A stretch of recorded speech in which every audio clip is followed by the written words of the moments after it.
28, 2022 meeting of the Audit and Finance Committee. I'm going to call it to order. For the roll call, council members Hobart and DeLucci are present. Also present are Pam Coleman, Cindy Gray, Brian Kidney, Adam Norris, and Ron Luce. And I don't know if there are others present or not.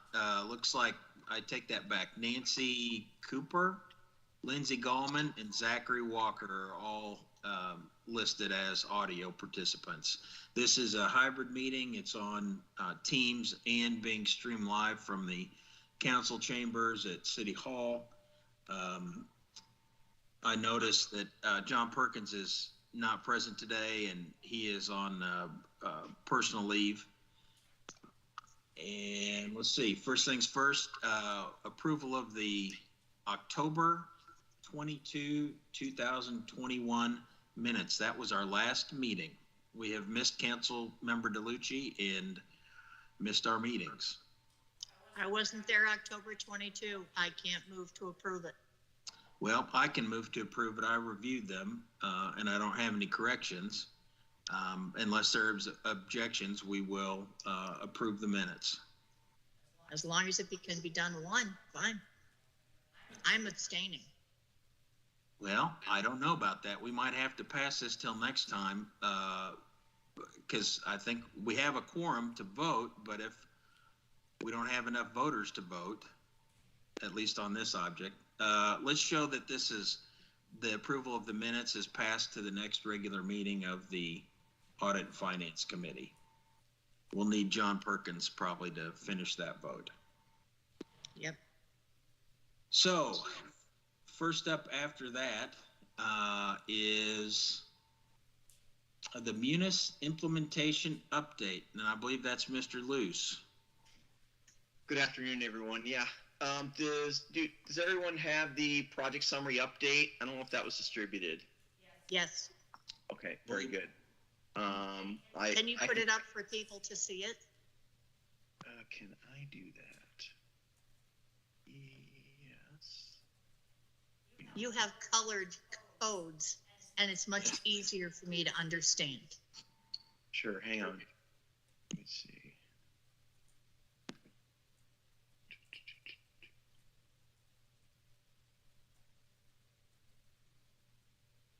There it is. Hang on.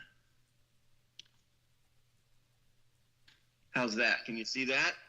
Yes, thank you. All right. Very good. Let's carry on then. So, so let's go through the accomplishments and upcoming for each section of the project. The fixed assets, from a technical perspective, the fixed asset project we're ready to go. There's some final values. I know Finance and Brian and Cindy are working on those. They have reconciliation of final values before they actually get loaded in the system. So we're just waiting on those to be reconciled. So that's moving along. Executime, timekeeping, and scheduling.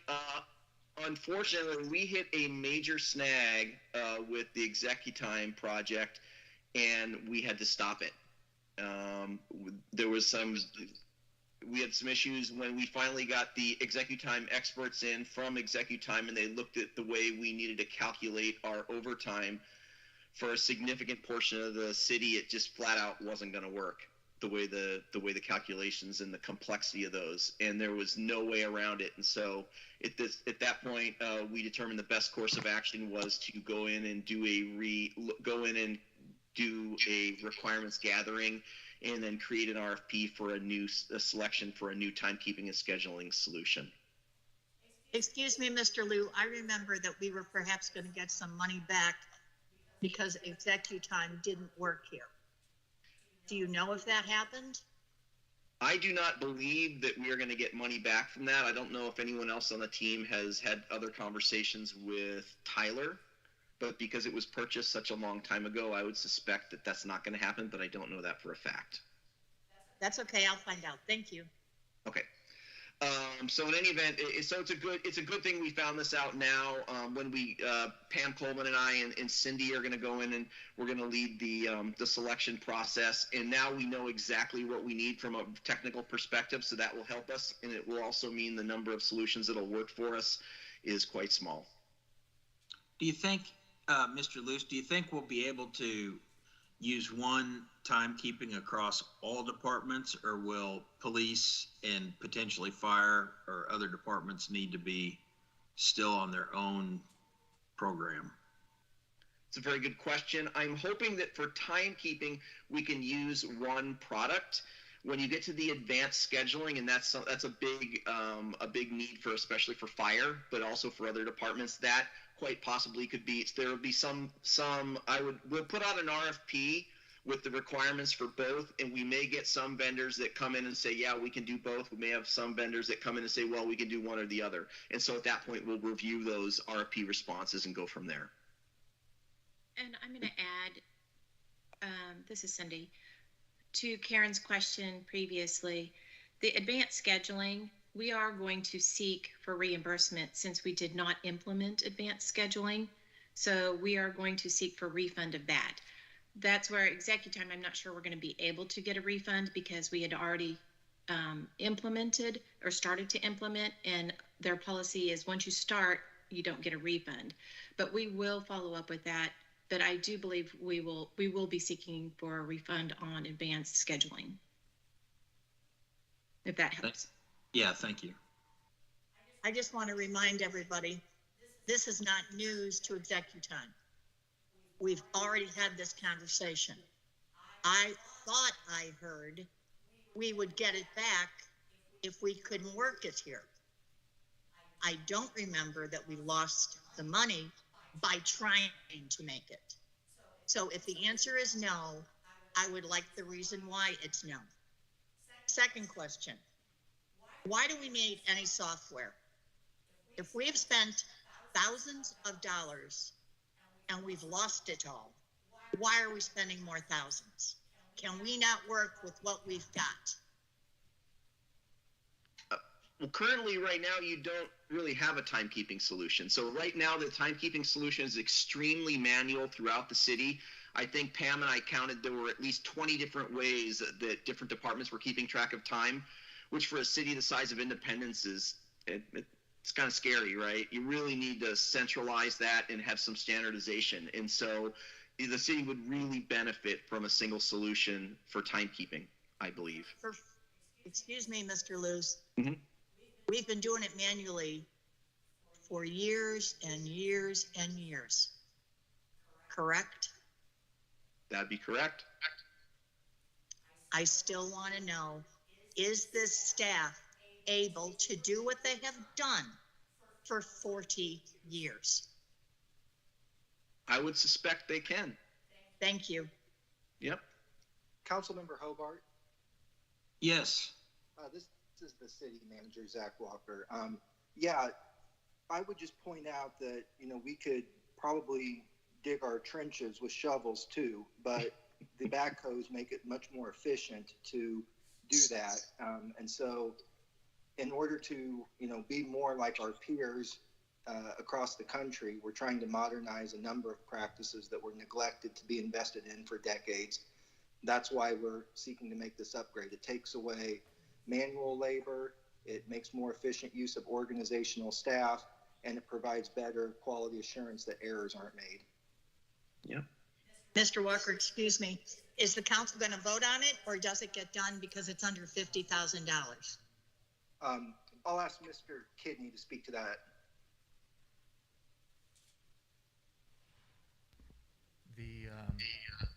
The budget, I believe there is budget in there for this.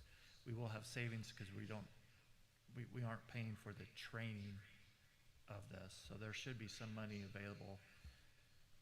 Cindy, do you have a thought on that?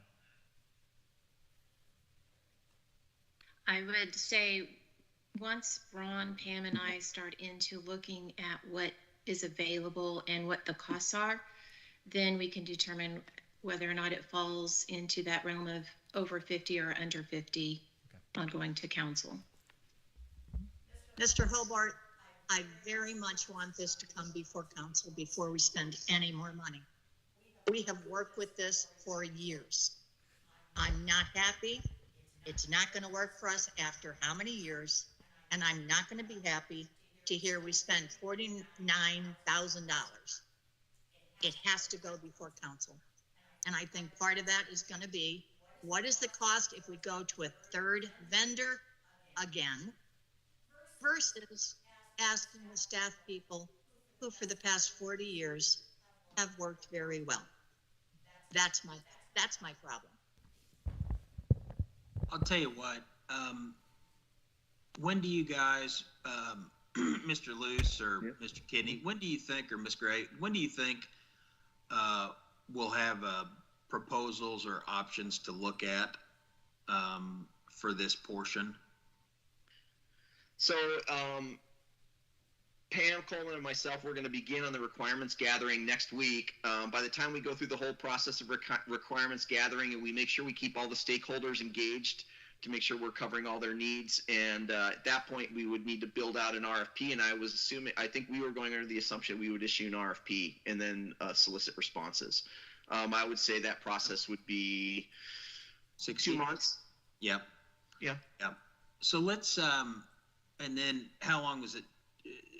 That would include the time to respond, or would that be it? You think we'll have responses by 60 days? No, I do not. I think we get the RFP out in 60 days, and we have to give the RFP probably 3 to 4 weeks to be out there, and then we have to evaluate the responses. That'd be another 2 months after that. Okay, that's fair. So we're in February. Let's see, March, April, May, June. That's 4 months. July. Mm-hmm. You know, our budget is due. I'm trying to think.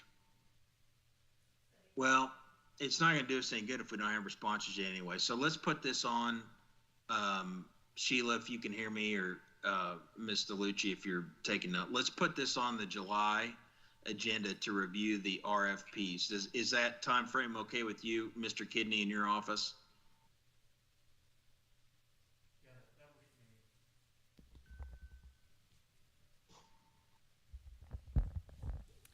Yes, I believe, Braun, I'm pretty sure that's more than enough time. Yeah, and we'll have some ideas for budget, because we'll have probably by the third month we should have responses back, and we'll have some idea of where the costs are going to land at that point. Even though we may say we'll get 5 or 6 responses and we choose a few finalists for our demos, we'll have some idea as to what the budget should be based on costs that we're receiving in the proposals. Okay, so I think in the short term, the smart move is, if Mr. Kidney in your office can see what kind of refund, if any, we can get from ExecuTime, so see what money's available on that side of it. And then as soon, Mr. Luce, as you get some idea, even a range of alternatives, then Mr. Kidney and staff, Mr. Walker, we'd like to see this come back to our committee. Even if we're really close to budget, we could even do a special quick committee meeting so that, certainly we can decide whether or not it needs to go before council, and make sure that Councilmember DeLucci's concerns are addressed. Does that sound good?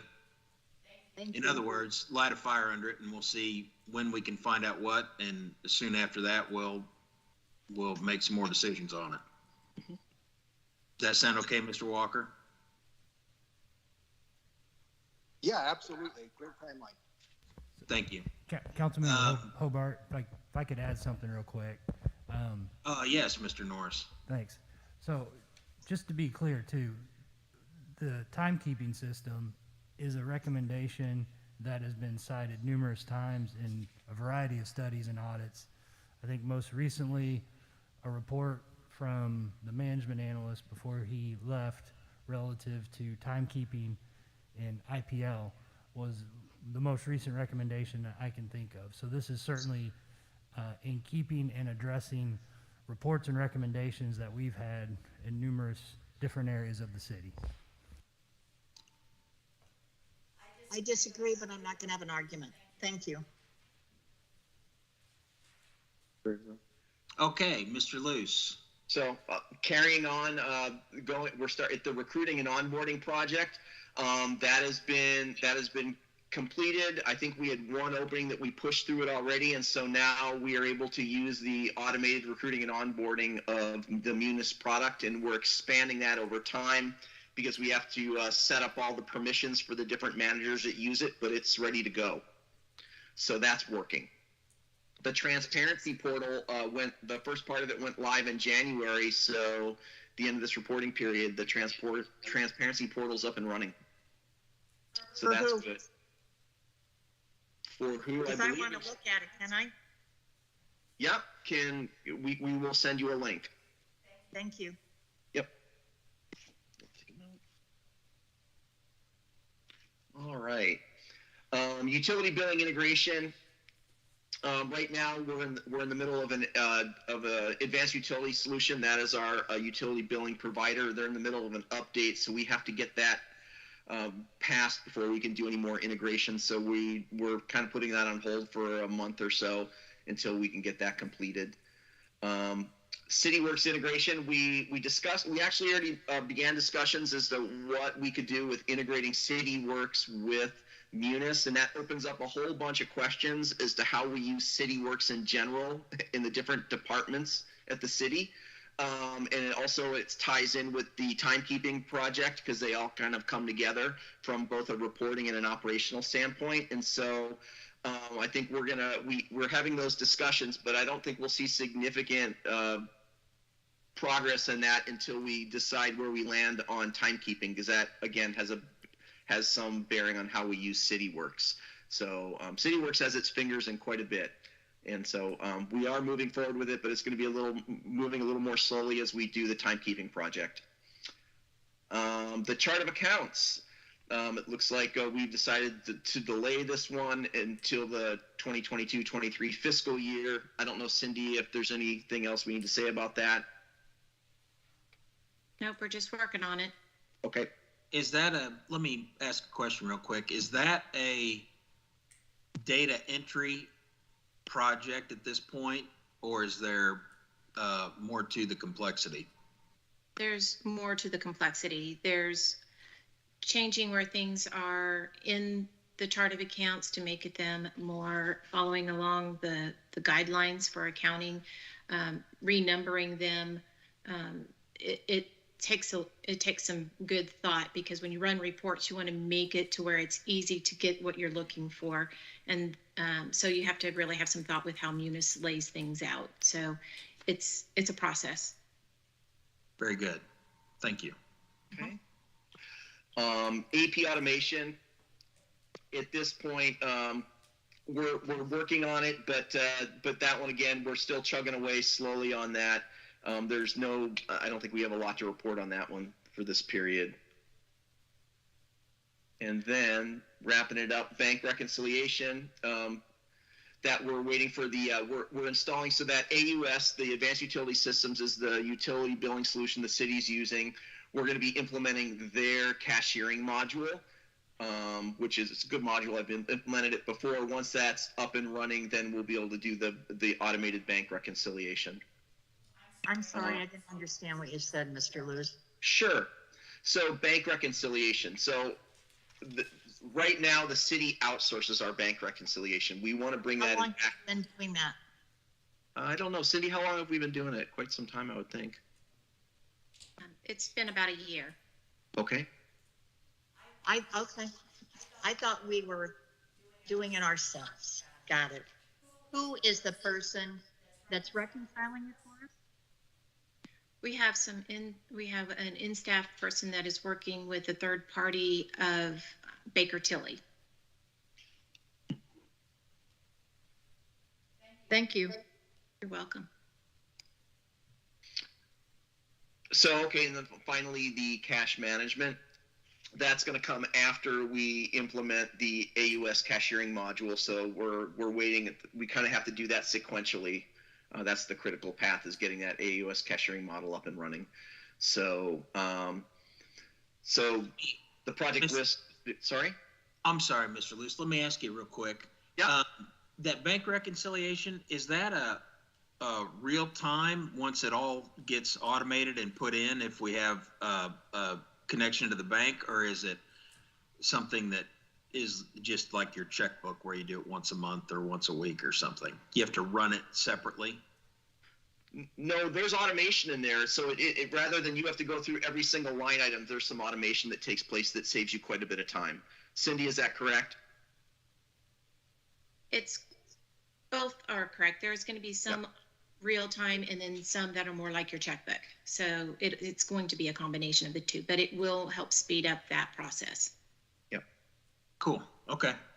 Thank you. So, and just to wrap up, so we've completed the fire pay recalculations. The HR gap analysis is done. Position controls done. We have the complex payroll calculations. We have a handle on that. We've established the steering committee for Munis, and that's going to be something that's going to be ongoing forever. Yeah, they need to meet. And then the Munis upgrade is complete, and the workflow is complete. And workflow will be kind of an ongoing process as we add more and more managers to workflow. We have to set up the permissions, and then that allows the approvals to go within the system rather than with paper signatures. So that's working, but we're expanding that over time. So made quite a bit of progress. Wonderful. Mr. Lewis, it's I'm sorry. Delucci again. Uh-huh. On the colored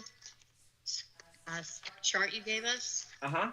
showing, projects and timelines, there's nothing for 2022. What is our present idea as to when we're going to be done? That's true. I think we need to add that. So some of these, so it looks like from right now, I think most of these projects should be done, I would think, by late summer, with the exception of the timekeeping. If we do choose to move forward with that, council member, then that would carry on probably for at least another 6 to 9 months after that, because that's a brand new implementation. So that's almost a separate project. So can we have a up-to-date project next time? So you want to add in 2022? Yes, I think we had thought, we were talking about this. We weren't sure if this was going to be something that was going to be ongoing, or we were going to start up a whole separate project, if you know what I mean. But we can certainly do that for you. If you want to add 20, you know what I mean, especially for ExecuTime, because that's almost a separate project.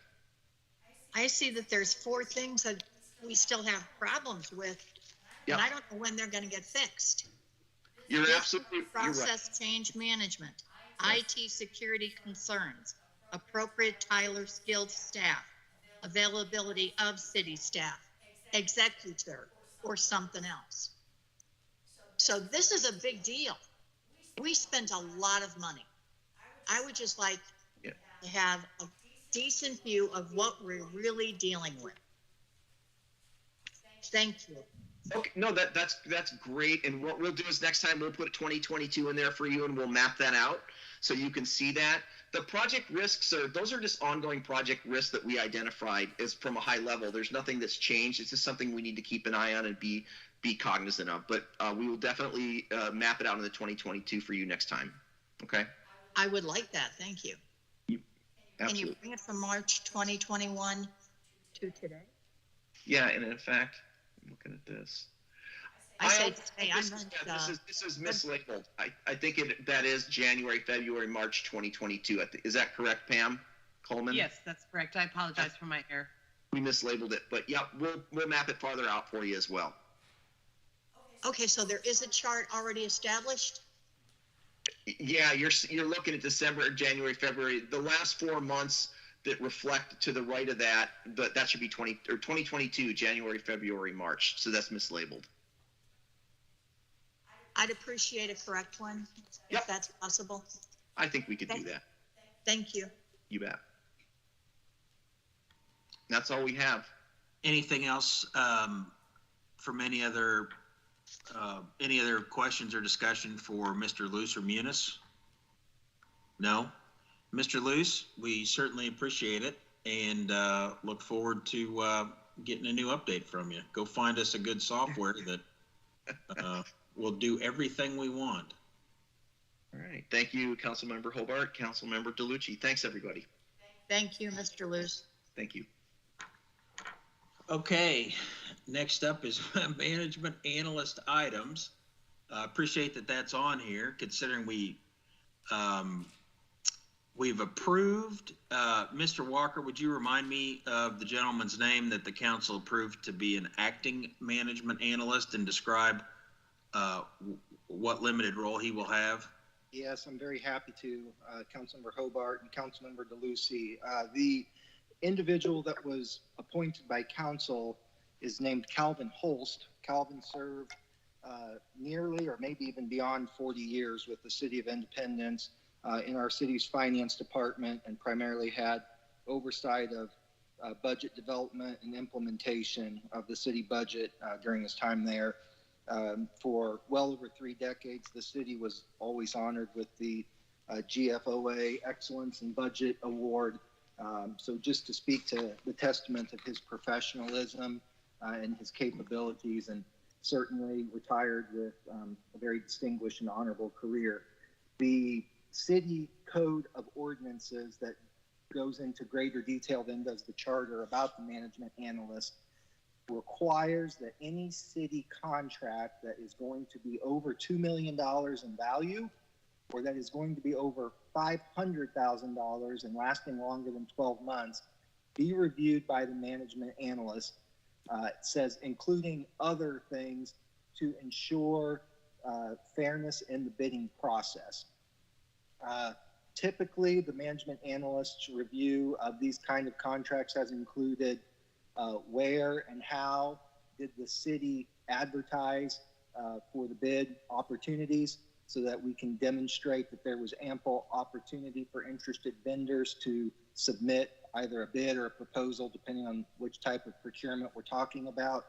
Are the terms of the contract fair and reasonable? Is in fact the bid brought forward deemed the lowest and best? Are there any terms or conditions in there that would be deemed harmful or a disservice to the city? We have a contract pending before the council right now in excess of the $2 million threshold to leverage federal funding for safety, vehicular safety and pedestrian safety along the 40 highway corridor. But the council had asked that be reviewed to comply with those components. So Mr. Holst was appointed by the council to fulfill that very narrow and specific role to complete the review of this particular bid prior to the council considering this at their February 7th meeting. Do you know if Mr. Holst has the resources he needs and received the contract to complete that one job?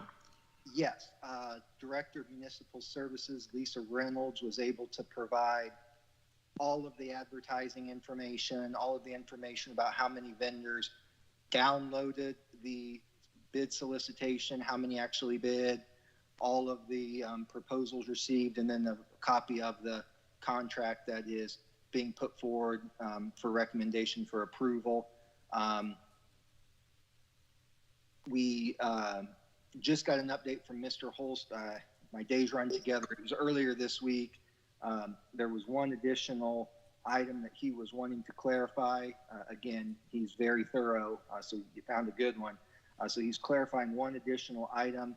Again, this is a federal contract, so it's got state and federal partners in it, and he wanted to clarify an aspect relating to MoDOT's involvement in the project. I believe Ms. Reynolds was aware of that and getting that clarification to him, and we are on track to have this in front of the council with the management analyst review in time for not only the February 7th meeting, but in time for the timely delivery of the council packets preceding the meeting. Appreciate that, Mr. Walker. If there are any issues with Mr. Holtz or the review, I'm sure it's the direction of this committee, but also the council as a whole, that you would let us know as soon as possible. I will check back with him Monday morning As you and Ms. DeLucy know, we strive to have those council agendas, the tentative agenda, in the council's hands early afternoon on Thursdays, which means we'll need to get this item routed for approval. So I will confirm with him. If we come up against any issues, I'll double check with the council and let you know. Otherwise, look forward to seeing that in your agenda you get Thursday and for consideration Monday, February 7th. Awesome. Any questions, Councilmember DeLucci? I say thank you, thank you, thank you. And I have known Mr. Holst for 40 years. Well, good deal. Thank you, Mr. Walker, for the update. Sure appreciate that. And we'll, as we interview as a council, the management analysts and look at candidates, hopefully we'll be able to put a to-do list together. We might start making a to-do list one of these times. Let's keep this on the agenda so that as we come across things, we can add to it. But for now, we'll just keep track of when we're going to get a full-time one and leave that item for now. Next thing on the agenda is finance and administration items, monthly financial presentation, and then investment portfolio. Is that you, Mr. Kidney?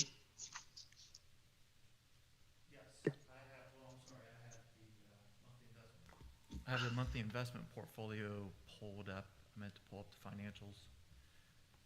We can do either one first. It doesn't matter. Okay. I have the investment portfolio pulled up. Again, this is just a 1 month snapshot.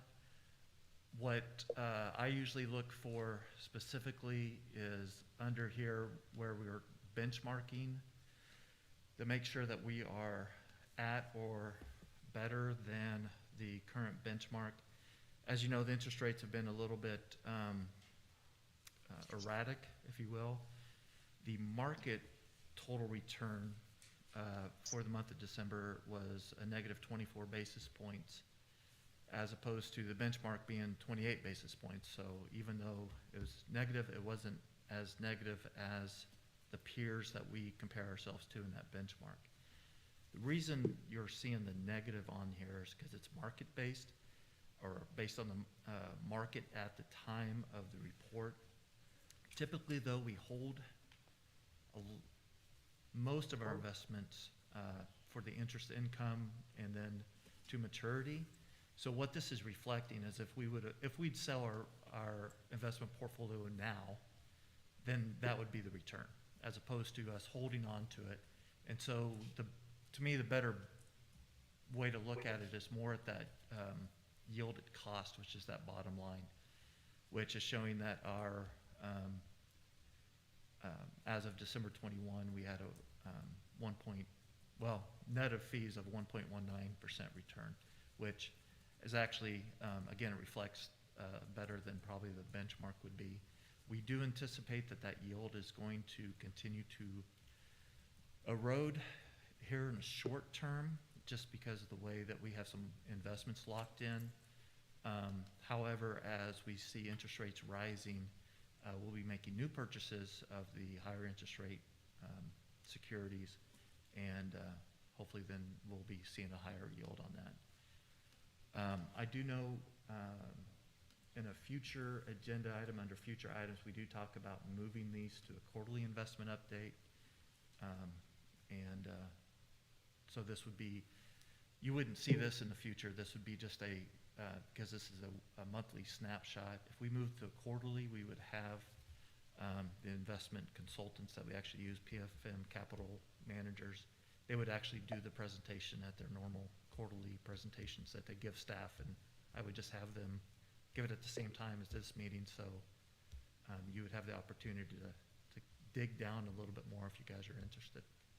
Is there, Mr. Kidney, let me break in. Is there, when do we need to schedule around them, or could you schedule them for our regular meeting going forward? I'm going to attempt to try to just say, hey, here's the times, the next meeting. Can you guys make this meeting? And then if, let me see, if the February meeting is too soon for them to make that adjustment, then we'll just ask if they can adjust around the March one. So I think they should. I don't know. That'd be great. Yeah. We're a fairly good sized client of theirs, and I don't know if we'll get, you know, their main analyst that we speak with. He's out of Philadelphia, but we might get the local one to be able to comment and answer questions for you. I think that would be extremely valuable and insightful. So yeah, let us know on that, but that'd be great. Very good. And can you let us know what it costs for somebody to do this for the money? Like net of fees, is the fees to the EFM? Yes. So EFM is getting a percentage of what? Of our portfolio return. So it's both the core operating and the short-term operating. Yes. Okay. Anything else? No, their contract is limited to the core and the short-term core. Yeah. So I don't see how much money it costs. When we're looking at our market value of 134,863,455, what percent does EFM management get? I don't have that calculation in front of me. It's on the quarterly reports.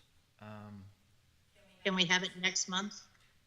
Yeah, absolutely. I could say, I believe, just memory serves me, is the fee works out to be about $140,000 a year. It's actually at a point that we internally have talked about. You know, I don't know the history of why the city went necessarily with PFM, whether or not they had someone in-house that was doing the investments before this. This occurred a couple years before I got here. I think it was at a time that they really needed somebody to come in and help. I think there may have been a resignation, and then they put PFM in place. At that fee level, there's certainly, I think, an argument to be made that we could bring this back in-house for, you know, instead of paying $140,000 fee to this person, we would pay someone in-house to actually handle the investments. But that again, that's an ongoing analysis that we're going to do. But I think, you know, again, when you're talking 140,000, we could certainly do better on the fee side. The question is whether or not we would do better on the return side. What's net of fees? 1.19. I'm sorry, I don't know what that means. I assumed it was for the people managing our money, but it's not. That 1.19, that is the return on investment that we're receiving on the $134 million. Okay. So it's not a cost. No, that's Got it. income. Thank you.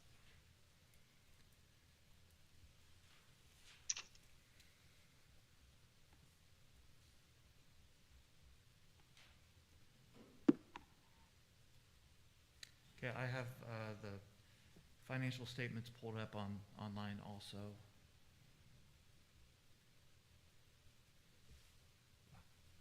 Yeah, please go ahead. Okay. Again, I just want to appreciate Cindy, actually, our chief finance officer, actually puts these together. And then she also goes in and actually pulls out items just to highlight, to make sure what she feels is, you know, those things that you've asked for in the past or specific questions. She's taken those questions that you've had in the past and then put them in the memo. So whenever you ask a specific question and you want us to keep track of it, we then put it in this memo. So each month you might see this memo get longer and longer because we're pulling things that you as a committee have asked for before. But it does show our sales tax revenue continues to grow.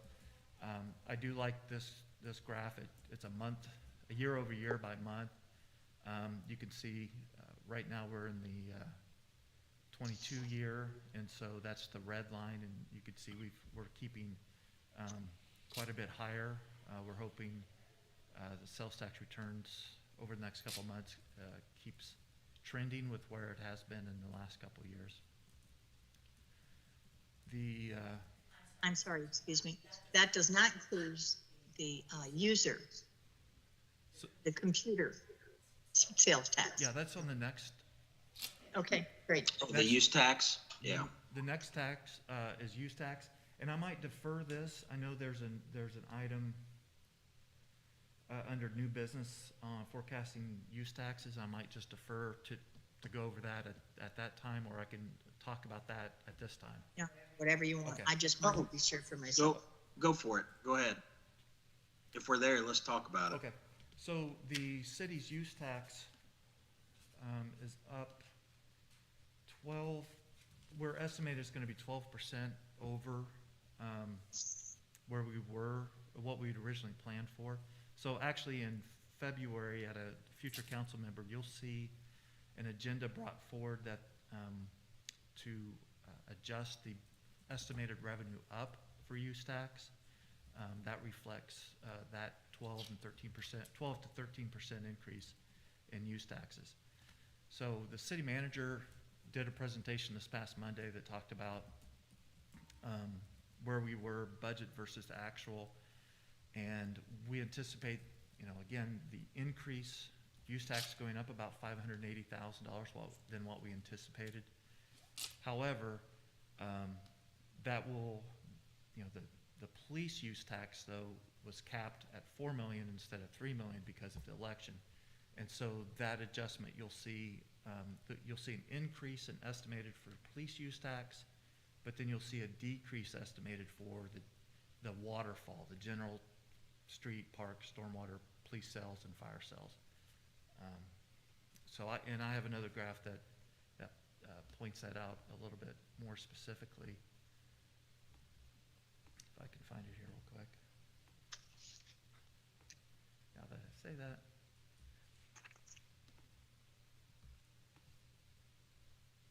Excuse me a second while I pull this up.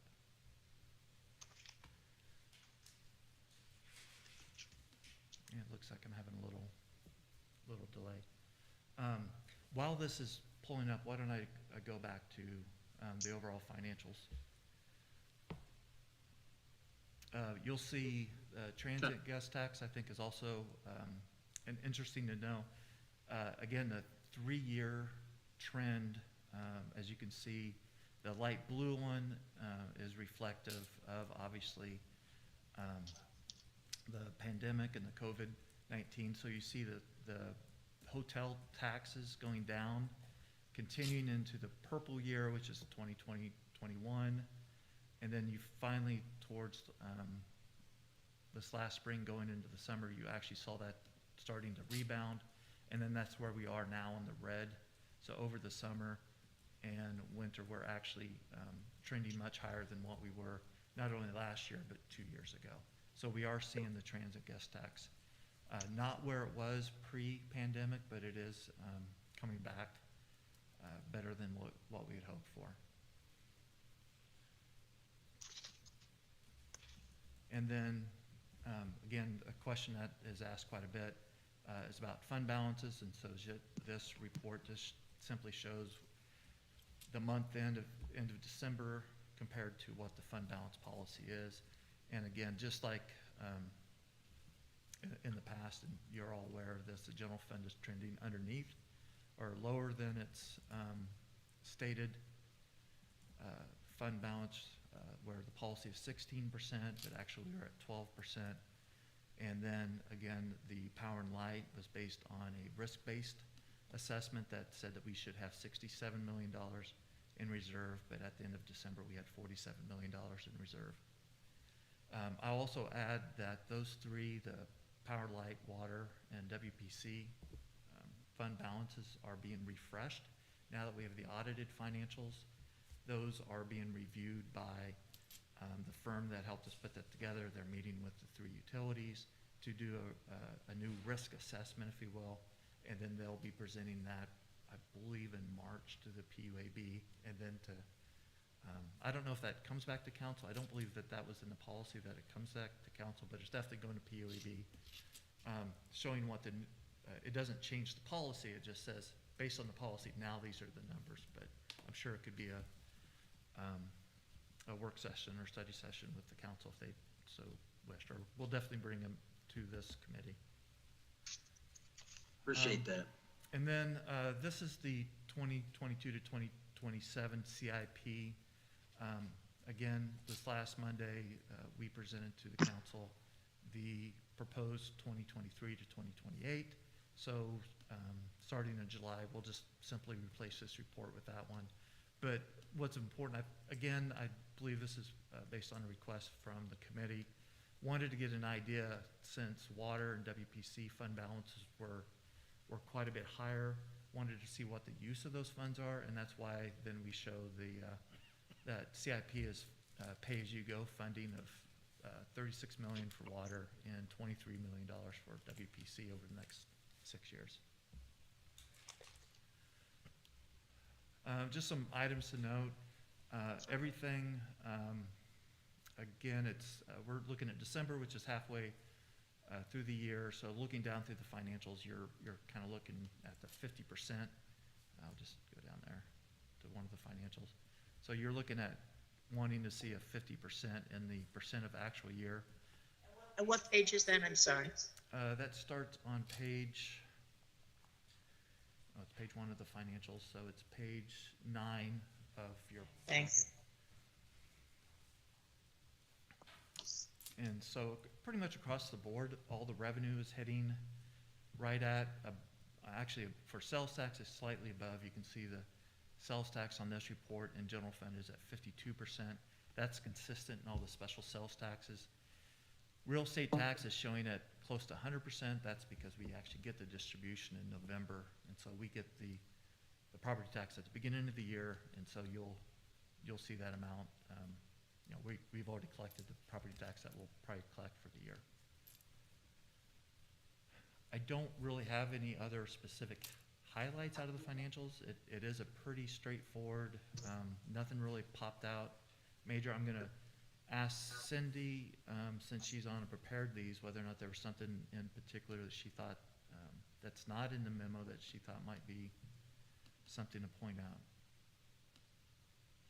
No, everything is running pretty much on schedule for being 6 months, 50% of the year. So I don't have anything else to add at this point. Thank you. So let me, pardon me, Councilmember DeLucia, let me throw this out as a normal person question. If we ended the year in December, would we have had a balanced budget and we didn't go under during that first 6 months of the budget? Does that make sense? Or explain it to me in a way that I think you know what I'm asking, hopefully. And Sure, let me try. So Percent. yeah, you might remember, so when we say year end, we're a fiscal year end that ends June 30th. right. So as opposed to a calendar year end. So we're 50% of the way through the year. And so that's why we're looking at seeing whether or not our revenues or expenditures, we compare our revenues expenditures percentage to that 50%, just to kind of get an idea of making sure that we're in the ballpark.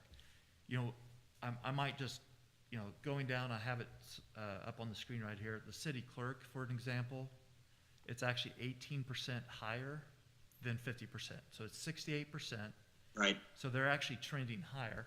Well, and that's due to the elections this last year that were not necessarily anticipated when the budget was put together. So Right. again, that cost was higher. So now that budget's 68%, next month a budget amendment is coming forward to say, here's how we anticipate taking care of this higher than expected expenditure. And so you'll see the budget adjustment in February. That then you'll see, that will change that back to basically, if you will, 50%. So my question is, where are we at? Tell me the big picture total number from the 50%. Are we up? Are we down? We're right. Are we We're right at. right at? We're right. Okay, At. it's a city. Okay, well, good. It looks a little higher then 50% because we've got all of our property tax in for the year. So even though, you know, we don't want to count that as like, oh my gosh, all the revenues we've asked for has come in, or more than what we expected. We expected property tax to come in November, so we're not, you know, so basically, as Cindy said, everything's pretty much on track. It's expected as we should be, and we expected we would have a surplus at the end of the calendar year. Again, that mostly because of that real estate tax Good. receipt that we received. Councilmember DeLucci. Of course, I have questions. On page 1, there's the annual sales tax revenue, and you have the different colors, the Oh. chart or whatever. Yeah, that one. 20-21 is the 18.29 million. Then 21 to 22 is 9.86. The top of the block says it's only through December 31 of 2021. So where are we on money, and explain that to me. Yeah, I might just say, it looks like the guest tax, oh, I was on the wrong. You see what I'm talking about? So, Okay, you're looking at annual sales tax revenue. General fund, 002. December 31, 2021. I assume that's the status of our looking at the numbers. Am I wrong in that? first of all, I'm having a real difficult time hearing you with that reflection. So is the question, so the general fund sales tax is $9.8 million. Right, and is that from July of 21 Yes. until December of 21? Yes. Okay. So 2020 to 21 is that prior fiscal year. Okay. Fiscal. Okay. And then the next page, I wrote page 2. I'm looking at the use tax. 2 questions. The animal shelter is getting more than the $750,000 that they're supposed to get.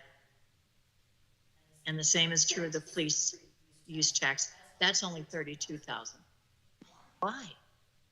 The resolution that or the ordinance that was adopted had an increase each year by the Consumer Price Index. So that amount does go up each year. Did you go? Mhm. Wow. Yeah, so it was $750,000 the first year. The second year now it's $762, and then that'll go up by CPI in the future. I believe we've used February, so whatever the Consumer Price Index is year over year in February, that's the increase then to that 762, so. Can you please bring that out to us to know what the number is going to be? Yeah, when we figure out February? yes, on next month's report. So that will be part of, however, the 2023 budget. So it won't be on this report because this is a 2020. I just want to know. Yeah, so someone could keep a note to make sure we show what that amount is next month. Perfect. Thank you. And then it's a year-to-date collections. Again, that's the fiscal year, right? Correct.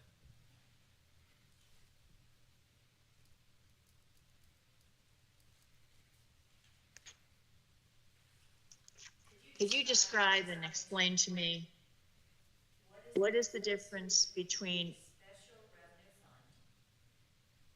a special revenue fund supporting personnel and ongoing operations? Are you referring to the fund balance? I'm looking at page 4. Fund balance. Sure. The general fund, which is easy for me to understand.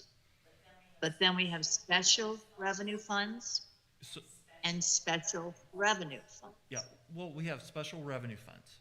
So that, again, that's non-general fund. Anything that's outside of the general fund that's not enterprise fund, it's a special revenue fund. So typically, those would be at 5% of fund balance, unless it has personnel being paid for out of that special revenue fund. And in that case, then the policy would be 16%. So basically, the general fund and any special revenue fund that that pays for people, the fund balance rule is 16%. If it's a special fund that doesn't pay people out of, like all it pays for is just capital, then it's 5%. So that's why you see that between 5% and 16%. So are there two separate special revenue funds? No. No. No, the special revenue funds are the ones that you see here. Street, park, stormwater, police public safety, fire protection cells, animal shelter use, police use. Health. Yeah, those are. Mr. Kidney, I think the question is, why does it say 5 and 16% on some of those? That's what the policy says. The policy says the fund balance should be between 5 and 16% of revenues.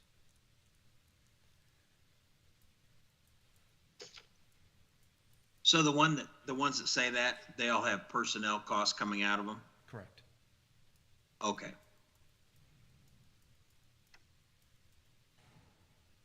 Yeah, the only one that does not, it looks like, is the police public safety cells, which I believe is only police equipment is paid for out of that. Gotcha. Okay, so just have patience with me. On page 4, tourism, 1,036,666. We have the 5 and 16%. We don't have that many employees. How do we find out what one should it be? I think we have 2 tourism. Do you have any idea? All we're doing is just following your policy. You say you want 5 and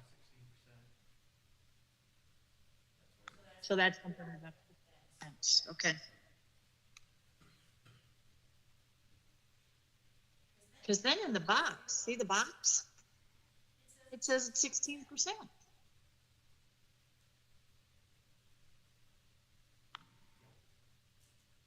I didn't want to show every percentage. I had to show something, so I showed it at 16%, which is the most Okay. conservative. So does that mean we have lost 269,428,000 to bring us down to 767,238? Is that what we've done there? No, what you're seeing is, if you want tourism to be at a 16% fund balance, it would be $269,000. That's what the fund balance would be. The fund balance is actually $1.6 million.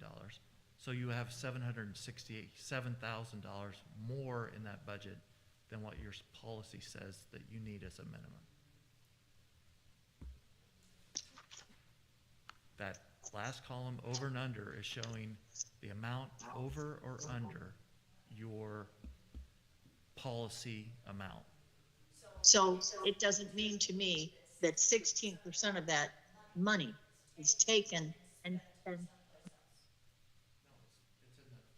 No, it's in that fund. It's fund balance in that fund. right. What's a franchise tax? Franchise tax, I don't know if I could give you the full I looked definition. it up, different places, Typically, and I don't know. Let me repeat that. Franchise. Karen, you were talking not pointed at your mic. So it's all right. We're looking to get an explanation of what the franchise tax is. so a franchise fee typically is a charge to a utility provider to cover the cost of, say, their right-of-way expenses or street cuts and things like that that they do to the infrastructure of the city. And so the way that it's charged is charged through as a franchise. So a franchise basically is saying, you have the ability to operate this utility within the city, and we're gonna charge you this fee to cover those type of expenses, that you deteriorate you use the right of way, and you do street cuts and things like that. And so that's what a franchise fee is used to cover. It's the charge So that allows a utility to operate in the public right of way. So let me do an example and see if I'm catching on. So AT&T provides telephone and internet service, and if they run lines on our telephone poles or run lines underground and use the City of Independence right-of-way that have already been established for decades, then they have to pay us a fee for the use of our right-of-way, essentially. Use and maintenance. Essentially, you as a council enter into these franchise agreements as an ordinance. They're usually very long-term. Utilities like them long-term until it doesn't fit their needs, and then they'll ask to renew it. But so they'll come to the council. They want to do business in your city, and in order to do business in your city, you are going to give them a franchise agreement that says, yes, you can do public utility, or you can do utilities within the City of Independence. We're going to let you use our right-of-ways, and the way we're going to charge you for those right-of-ways is through a gross franchise tax on your revenue. And again, Okay, talking so it's about calculated. years, It's go ahead. calculated.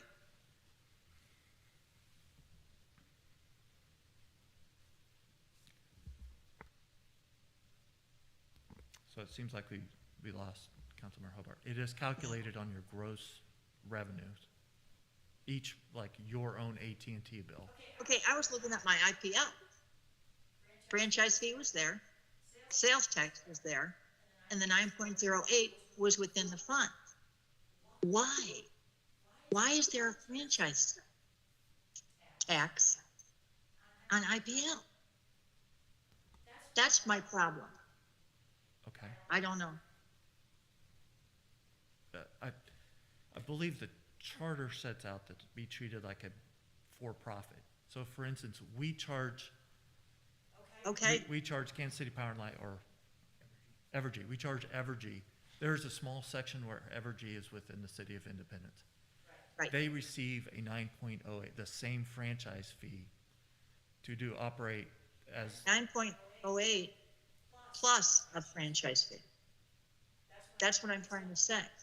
We're charging our clients a franchise fee. yeah, okay. I'm sorry. So the IPL's franchise fee shows up within the pilot payment. So their pilot payment calculation includes their franchise fee, a property tax fee. The revenue I'm sorry, hold on, Councilmember. The revenue line items that you're seeing on the general fund that says franchise fees, that does not include IPL. That's for privately owned utilities as franchise fees. I'm looking at my IPL bill. Got it? My 9.08 is not specified as a special charge. It's within what we owe. Then we have sales tax. And then we have a franchise fee. So is the franchise fee changes all the time? Is that within the 9.08, but we only specify part of the 9.08? I would have to ask, If you could get well, I know Dan Montgomery has explained this multiple times about how it's calculated and shown on the bill. got the 9.08. I'm talking franchise tax. That's different unless it's part of the 9.08. And if it's part of the 9.08, why don't we have both of them line So you're items? asking why we don't break out the No, franchise fee? I'm asking what it's for. Councilmember, I'm a little concerned that we're off the agenda a little bit, and So am Why? So it might be, if this is a topic for discussion, perhaps we add it to next month's meeting. Does that sound okay? Yes, please. Very good. Thank you.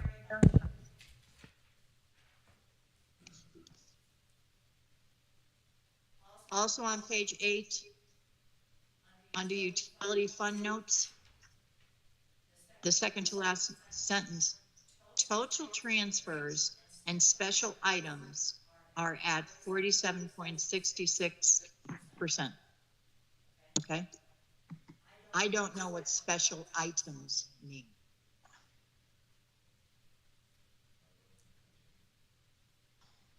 Page 6. It's under utility fund notes, power and light.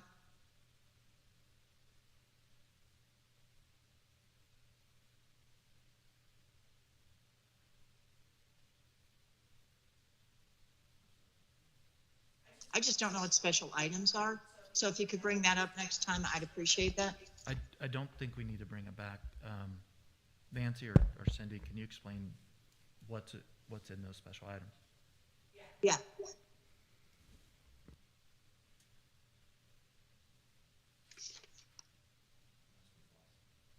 Nancy, I'm going to defer to you on that one. Can you repeat whatever you said? I said I would like to defer to Nancy. She knows the ins and outs of that better than I do. I can look into it and report back if she is not on. I'm here. I think the special items there is referring to, like, if you go back into the financial statements for the 3 utilities, which is like page 18, 20, and 22, I believe. There is a category referred to as transfers and special items. What And- page am I looking at? And so, can you go back up to one more to power and light? Sorry. Okay, so about almost towards the bottom, there's the total transfers and special items. So the transfers out is really those pilots that we've been talking about of the 7 million. So I think where it's referring to is this section of the financials.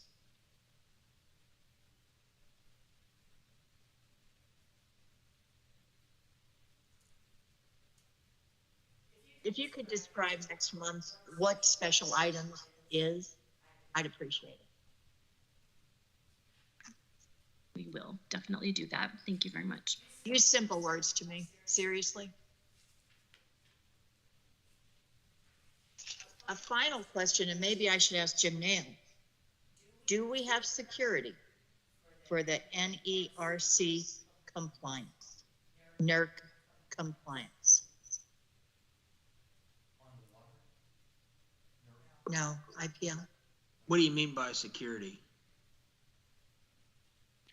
What is IPL support services? Do we have security for NERC? Let me look.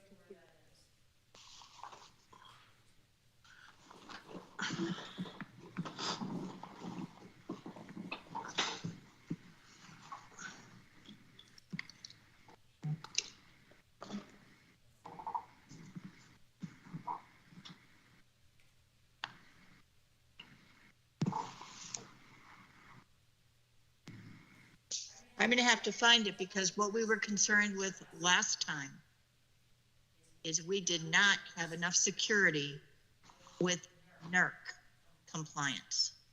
And I don't remember that we hired somebody to do that. And I wish I could see where I was seeing it. I didn't highlight that one thing.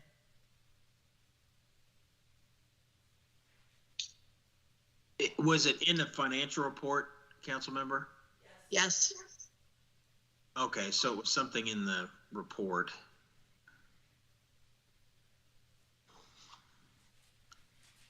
I don't know. Mr. Kidney, do you remember, Ms. Gray, is NERC, was that specifically set out somewhere in here? Does that sound right? That normally would not be on a financial report. No. That's a Jim Nail question. Okay. Okay. Thank you. Anything else, Councilmember DeLucci, on the monthly financials or monthly investment portfolio? Thank you, no. Thank you very much. And thank you, Mr. Kidney. Okay, moving on to new business, we have, now, make sure I'm clear on this, Brian, it's been a minute, but have we covered the forecasting on the use tax? No, we have Okay, not. No, I've not. okay, make sure you speak into the mic too, please, because Sheila, who's helping with minutes, is listening on YouTube. Okay, so we'll get that loaded up. And then we've got a couple, are you doing all the new business items? Yes. Okay. I apologize. It seems like we're having a little trouble. Getting your docs.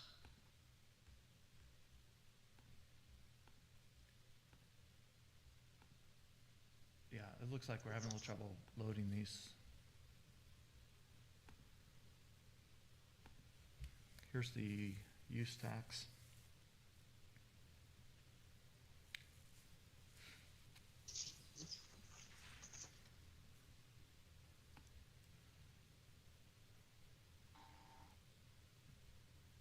That's what you think. Ooh, is that it? So here's the use tax collections by fund. Again, I wanted to, I'm not really sure that, I didn't ask for this item. I'm not sure what this specific request was on this, but this does show what the upcoming amended budget is for to reflect the higher use taxes that we've been receiving this year, Fiscal, right? this fiscal year. Okay. I think it was, my memory is not perfect. I may have asked for this at some point just because I was curious on, since we had seen some increase earlier, you know, during COVID, which seemed odd, but since we had seen some increases on our use taxes, I think I was just curious to see if the increases would still increase. Sure. So you can see the original budget was set at $4.8 million. That was based of what we thought was coming in. We projected that back in, you know, April or May of 2021. And so what actually came in was 4.7 million. So we felt that the projection of 4.8 for the next fiscal year was a little bit light. So we went in and did some projections, and we are projecting now that instead of 4.8 million, we should have our amended budget for use tax at 5.38 million. So an increase of 583,000. So Okay, let me ask you this. When you say the original budget we passed last June and went into effect in July, and the proposed amended, does that mean you are going to present to council a full proposed amended budget, or is that you'll do small pieces of it, or please explain that? Yeah, so quarterly, we bring forward to the council budget adjustments.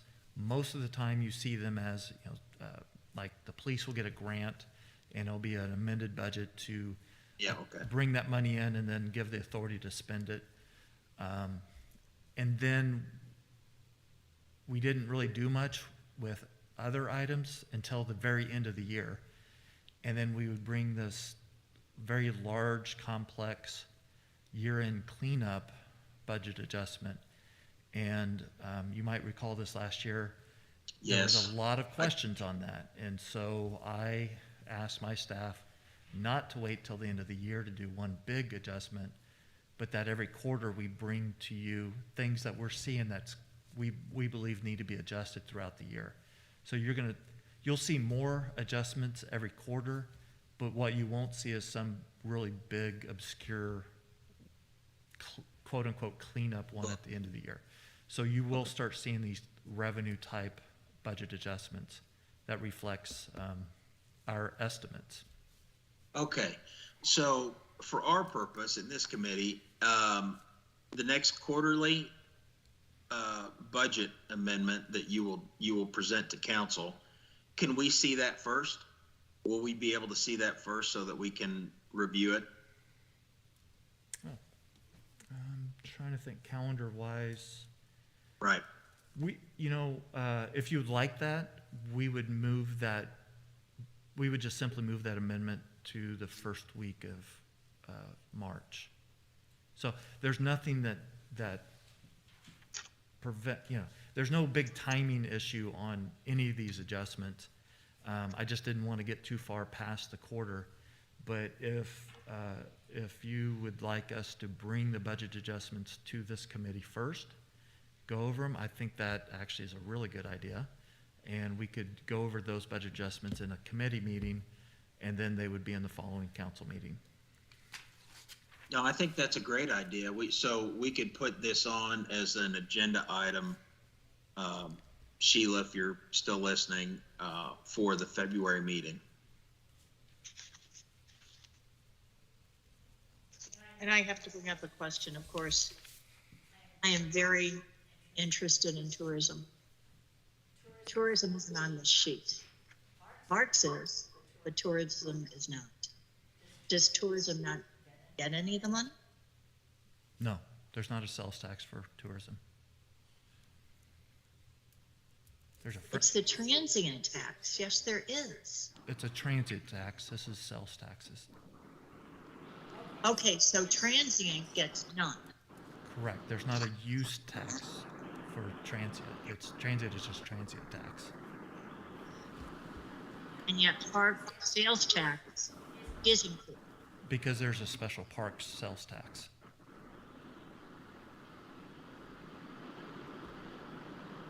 Somebody hit their mic and their wind noise is. Yeah, Councilmember Hobart, this is Zach Walker. Brian did a great job explaining that. The only thing I would add, the use tax simply captures the sales tax that you would be paying if you were making your purchases at a brick and mortar store. Because these purchases are being made online, it captures those there. Hotel stays are still something that happen. You can't do those virtually yet. And so. All right, funny guy. One of these days, maybe Star right. Trek and stuff. But until such time, Brian's right. These are just the sales taxes being applied to the online purchases that were made when you used to walk in a store and make that purchase. Does that make sense, Councilmember DeLucci? I heard the words.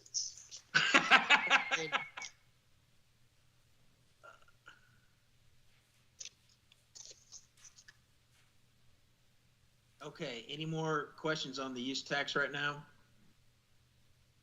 No? Mr. Kidney, the event center refunding. Yes, I just wanted to update the committee on the successful bond sale that we had. I believe it was in November when we closed on it. I had our financial advisors, Baker Tilly, just give a quick summary in this sheet. So it's in here. Basically, I'll just kind of read the highlights. It was a $9.7 million transaction. It refunded the Series 2011 bonds that had $10 million outstanding. So we refunded the higher interest rate bonds from 2011, replaced them or sold these new bonds, took those proceeds and paid off the higher interest rate bonds. The new bonds have an interest rate of an average interest rate of 2.04%. And as a result of that, we saved present value savings of $3,500,000. Over how many years? Well, over the life of the debt, so that would have. Okay. That's fine. 35. What we did, however, is a little bit different. We talked about this several months ago, was the way I structured it, I didn't structure it so that it was every year had the savings. Instead, kept the debt service the same and just took off the last 3 years. So we lowered the amount of Gotcha. years we paid on the debt service by 3 years. Thanks and for that, reminding and me. that saved $3.5 million. That's the first part. And I believe this is going to be in future items also. There's another outstanding bond. This one's $64 million, the 2012 Cs. Those cannot be refunded until the spring because there's this coming spring. So we are working on that, and we'll give an update to the committee at the next council meeting, just some projections. Interest rates are rising. Obviously, you've seen that in the news. However, there's still a good possibility for refunding on those. Okay. Here's a silly question. The bonds may be called at the option of the city beginning April 1, 2031. Does that mean we can't refund it until that date? Correct. Okay. Okay.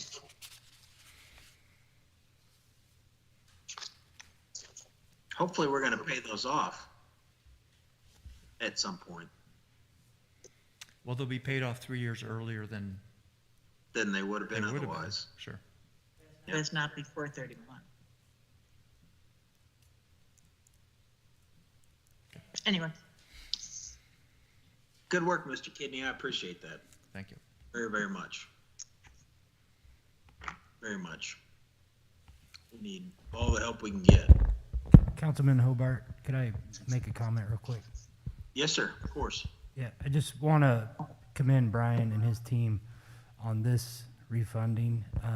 This is one of many that he has led and saved the city millions and millions of dollars. And just want to commend him for that publicly and express our appreciation for what he's done to save the city lots of money. absolutely. He has the patience of Job, especially with me. Well, I echo those sentiments, and I've told many people that, not publicly, but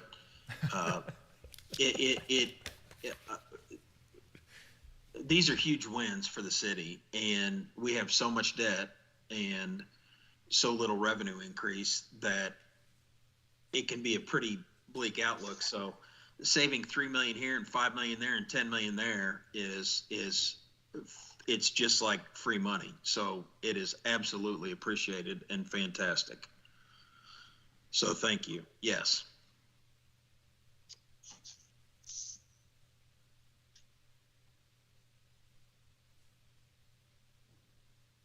What's next? The bylaws. We discussed this, Mr. Kidney, and we are gonna pass this over to the next meeting for now. We want time to look at them with Councilmember Perkins as well, since he's a member of the committee. Okay, thank you. Just as the history of this, we see that the Public Utility Advisory Board had some bylaws that seemed to be very helpful to establish staff responsibilities and timing and things like that. And so we asked PUAB folks if we can borrow theirs, so they gave it to us in Word, and we slapped and we went in and grabbed the resolutions that established this committee, looked at and then looked at what the rules are and just try to make it match. So we have no pride in this. We just thought we'd start at one place. If you change it up, that's great. We just thought it'd be a good idea to have something down in writing on this. Yeah. And I know with PUAB, they allow public comment. I didn't see that in this proposal. Well, good. I look forward to that edit. I don't, but I understand it. So we'll we'll definitely, I absolutely appreciate the effort that's gone into this, and I am for procedures and rules, and I am for definitely clarifying roles and responsibilities. That's the good way to manage all these different issues and committees. So I appreciate the effort. We will work on this some separately and keep the conversation going. We'll see what we can come up with at the end of the day on this. So, but for now, Sheila, if you can put this on next month's agenda. I say Sheila because she's listening on YouTube and taking notes for the minutes. I know Lindsay is probably still on here and she'll be working on the agenda, which I did want to let people know that Mr. Kidney and I and his staff met and had a really good meeting, a meeting of the mind, so to speak, on this committee going forward. So some of this, I think, all of it will help work the kinks out. So appreciate all that. Future items. It looks like we've got the audit presentation in February, the IPL refunding in February. Is that the 67 million or is that a different one, Mr. Kidney? That's a different one. The 67 million is the item C, which is the the next. event center.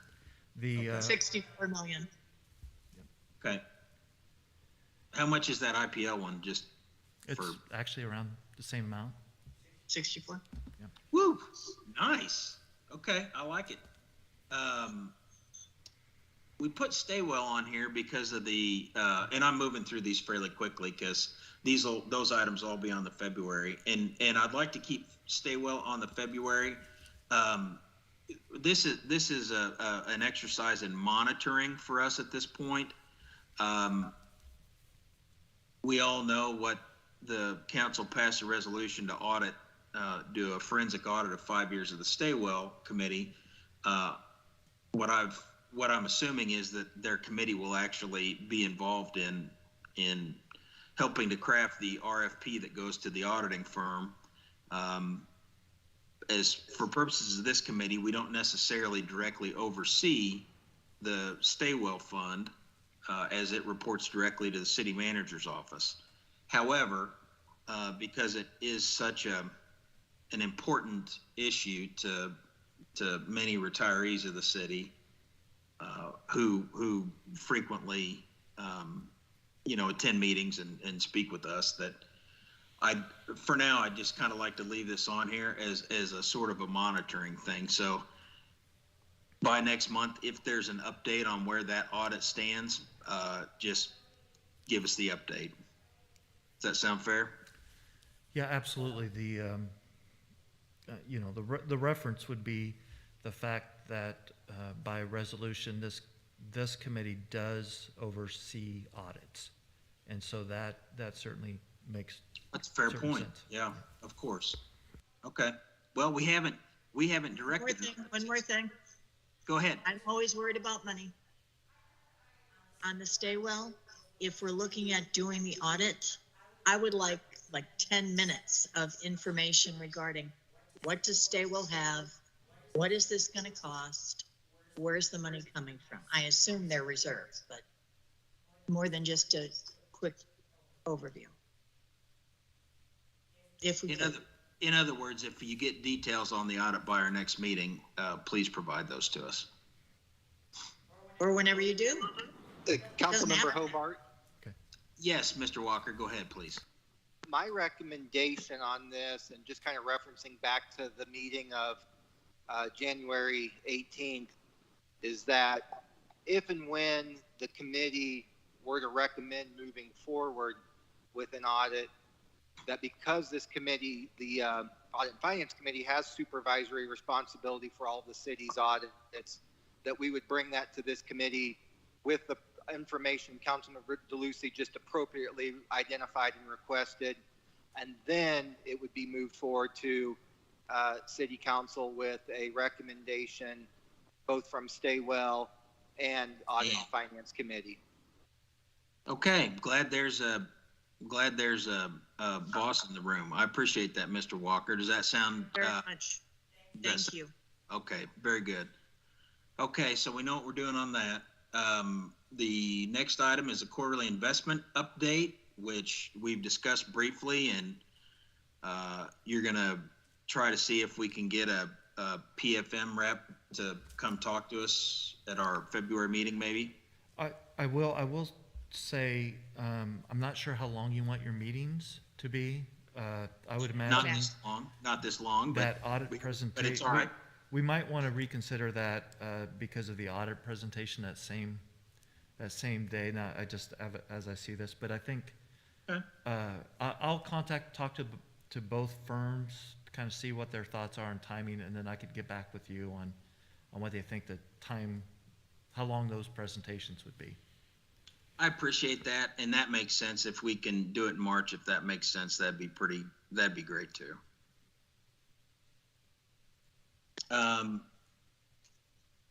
Next thing is our next Audit and Finance meeting, which is February 25th at 2:30. Does that look okay on everybody's calendar? I'd like to know a location.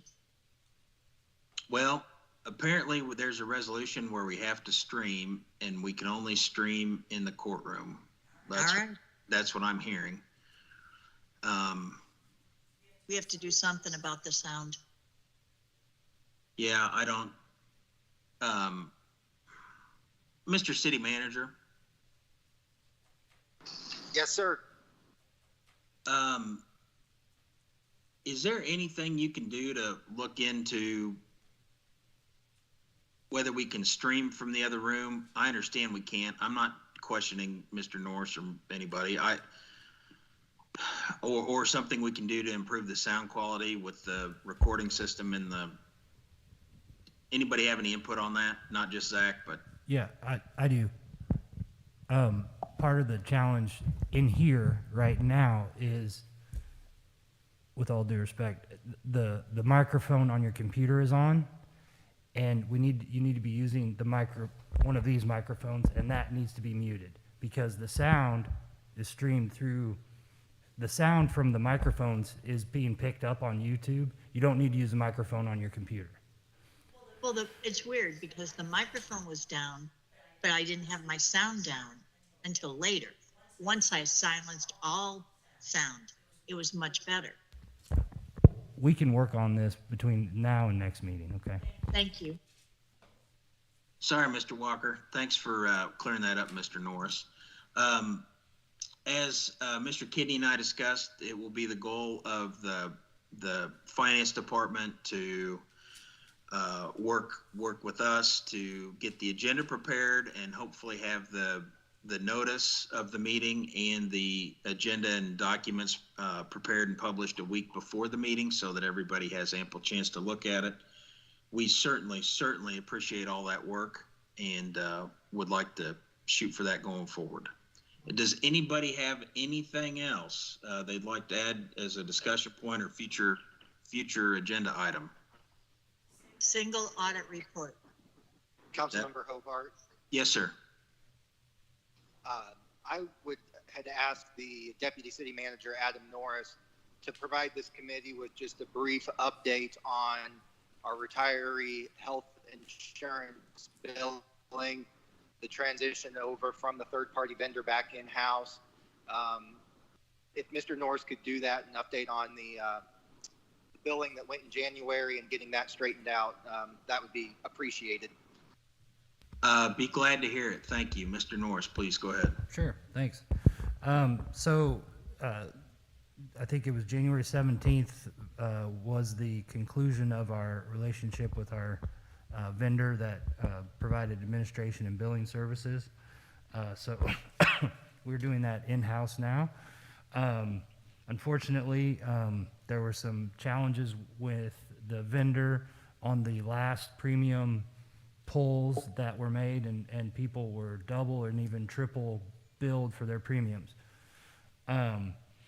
It's my understanding that all those refunds have been made back to those individuals' accounts, and any bank fees have been refunded as well. If there are any individual has fees that have not been reimbursed yet, they need to let us know, and we will work with the vendor to get those reimbursed. We've set up a special email and phone number for individuals to call if they have questions. Excuse me, I have a cough here. The email is retiree@indeptmo.org, and the phone number is So, 81. hang on one second. That's RETIREE at indeptmo.org. Is that correct? Yes, sir. Thank you very much. Karen, right. did you get that? I didn't get his number. I We're haven't getting said it yet. The number is 816-325-7790. 816-325-7790. And that is, Because my colleague is about to ask, who picks up that phone? it depends. Sometimes someone might need to leave a message on that. And Okay. I would ask a couple things. One, be patient with us, okay? Right now, we have basically 2 people that are serving 3,500 people, active employees, retirees, okay?